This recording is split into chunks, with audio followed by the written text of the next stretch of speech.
Hello everyone. You all are warmly welcome to today's lesson. ඉතින් අද පාඩමට ඔයගොල්ලෝ හැමෝම ඊටාම සාදරයෙන් පිළිගන්න.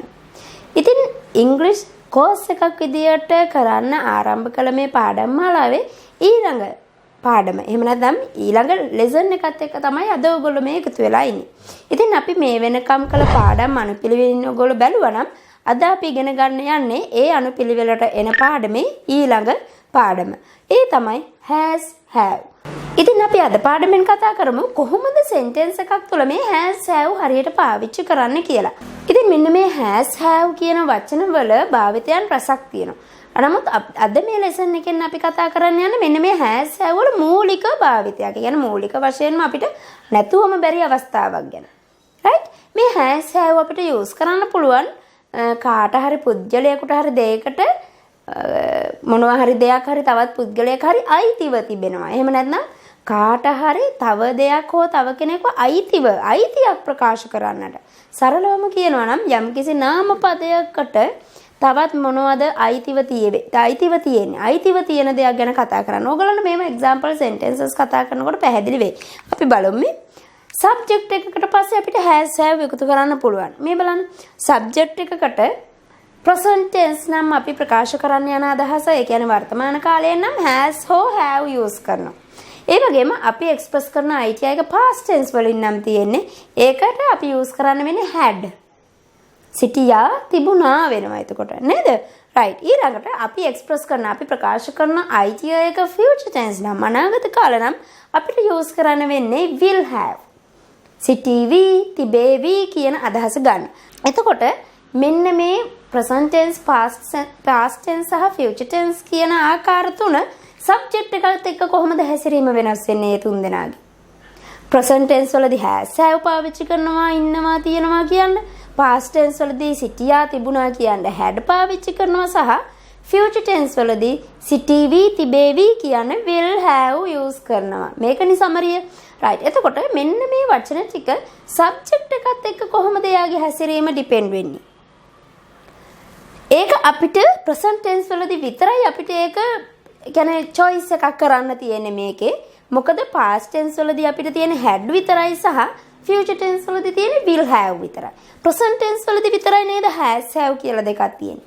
ඉතින් මේ has have දෙකෙන් මොකක්ද හරියටම එන්නේ කියලා අපි කොහොමද decide කරන්නේ? right. අපේ subject එක singular නම් අපි has පාවිච්චි කරනවා. subject එක plural නම් have පාවිච්චි කරනවා. මේ බලන්න එක ටේබල් එකකට මම අරගෙන තියෙනවා subject එකත් එක්ක කොහොමද has have had will have ඉන්නේ කියන එක පෙන්වන්න. බලන්න past tense මුලින්ම පළවෙනි column එක පළවෙනි තීරුව නේද? past tense වලදී අපි සිටියා තිබුණා කියන පාවිච්චි කරන්නේ had කියන වචනයනේ. එතකොට had කියන වචනේ විතරක් නිසා තියෙන්නේ ඕනම subject එකක් එක්ක subject එක singular උනත් plural උනත් we can use the had. අපිට had use කරන්න පුළුවන් with that subject A subject එකත් එක්ක. නෙමෙයි I had, we had, you had, he had, she had, it had, they had, Ruan had, parents had, likewise. Next, come to the present tense. Present tense වලට එන්න. එතනදී අපි I සහ you කියන වචන දෙකත් එක්ක අනිවාර්යෙන්ම use කරන්න ඕනේ have. ඊට අමතරව plural subject එකක් එක්ක අපේ වාක්‍ය තුල තියෙන subject එක plural නා. ඒ කියන්නේ බහුවචනයක් නම් අපි පාවිච්චි කරන්නේ have. එහෙනම් අපි have use කරන්නේ මොන වගේ subject එක්කද? plural subject එක්ක. බහුවචනයක් ඒ කියන්නේ බහුවචනයක් විදියට ඉන්න subject එකක් එක්ක වාක්‍යය. සහ I you කියන පද දෙකත් එක්ක. ඊළඟට අපි has use කරනවා singular subject එකක් එක්ක වාක්‍යයේ තියෙන. නේ? මේ බලන්න. I have, I එක have. We have. we කියන subject එක plural. එහෙනම් have. You have. You have. you කියන පදයට එක අපි use කරන්න හැම වෙලාවෙම have. He has. he කියන්නේ singular subject එකක්. ඒ නිසා he has. She has. It has. They have. they කියන්නේ plural own. plural නිසා have use කරනවා. නේද? right. ඊළඟට look at the future tense. future එක බලන්න. will have විතරයි තියෙන්නේ අපිට future tense වලදී. එහෙනම් අපිට subject එක singular උනත් plural උනත් no choices. නේ තෝරා ගැනීම නැහැ. එතකොට අපිට will have විතරයි ඕනම subject එකක් එක මේ I will have, we will have, you will have, he will have, she will have, it will have, they will have, likewise. නේද? right ඉතින් මෙන්න මේ විදිහට අපිට පුළුවන් present, past, future කියන කාලයන් තුනට අදාළ has, have, had, will have කියන වචන ටික subject එකත් එක්ක පාවිච්චි කරන්න මෙන්න මේ වගේ තියෙන විදිහට. let's see examples. examples බලමු.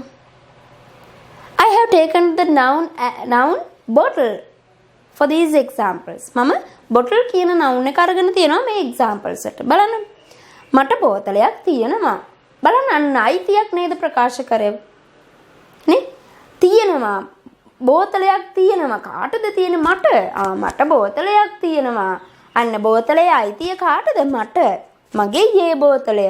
අන්න මට තියෙන බෝතලයක් ගැන කතා කරන්න මට බෝතලයක් තියෙනවා කියලා කියන්න අපි යූස් කරනවා has or have. එතකොට මෙතන subject එක I. ඒ නිසා අපිට has have දෙකෙන් have තමයි යූස් කරන්න වෙන්නේ. I have a bottle. මට බෝතලයක් තියෙනවා.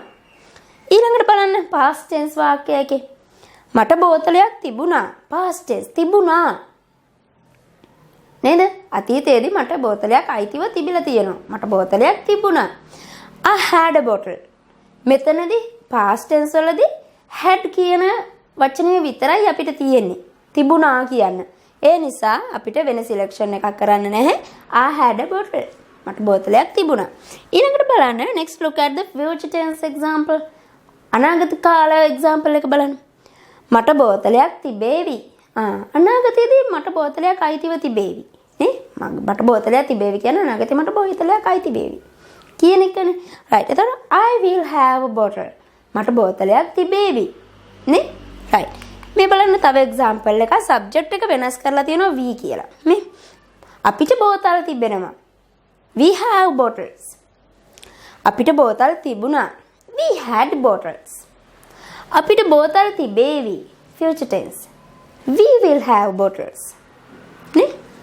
Let's go to another example. තවත් example එකකට යමු. You. I have taken the subject you here. මම subject එක මෙතන අරන් තියෙන you කියන පදේ. right? ඔයාට බෝතලයක් තියෙනවා. You have a bottle. ඔයාට බෝතලයක් තිබුණා. You had a bottle. ඔයාට බෝතලයක් තිබේවි. You will have a bottle. right? Next example. He කියන subject එකත් එක්ක කොහොමද අපි sentence එකක් කියන්නේ? මේ එයාට බෝතලයක් තියෙනවා. He has a bottle. නේ he කියන්නේ singular subject එකක් නිසා අපි has have දෙකෙන් ගන්නෙ has. නේ ඊළඟට past tense එක බලන්න එකේ ඔහුට බෝතලයක් තිබුණා. past tense වලදී had විතරයි අපිට තියෙන්නේ. ඒ නිසා he had a bottle. ඔහුට බෝතලයක් තිබේවි. He will have a bottle. right? මේ she කියන subject එකත් එක්කත් ඒ විදිහටම ඇයට බෝතලයක් තියෙනවා. She has a bottle. ඇයට බෝතලයක් තිබුණා. She had a bottle. ඇයට බෝතලයක් තිබේවි. She will have a bottle. නේ? ඉතින් මෙන්න මේ විදිහට අපිට පුළුවන් subject එකත් එක්ක present tense ද past tense ද සහ future tense ද අපේ අදහස කියන කාලය තෝරගෙන has ද have ද එහෙම නැත්නම් had ද එහෙම නැත්නම් will have ද කියන පද පාවිච්චි කරලා අයිතියක් ප්‍රකාශ කරන්න පුළුවන්. right. ඉතින් මම හිතනවා ඔයගොල්ලන්ට අද පාඩම පැහැදිලි වෙන්නට ඇති කියලා.